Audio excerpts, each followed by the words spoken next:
Okay, so today we're doing some DNS progressions, dynamic neuromuscular stabilization. The ball on the belly, forearms, and then she's going to push in her left forearm to go to the right.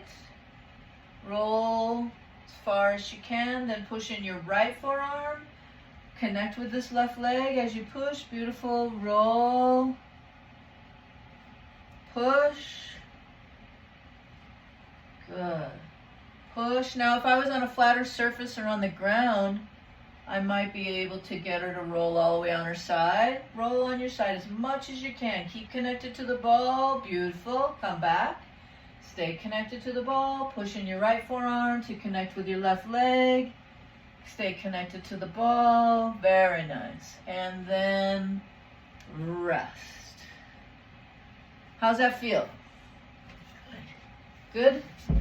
Especially when we stop, huh? It's kind of like the body is connected and the core, the wisdom of the core moving through. But remember, the core, particularly when we're standing, through the earth to the stars, and how we move in that relationship.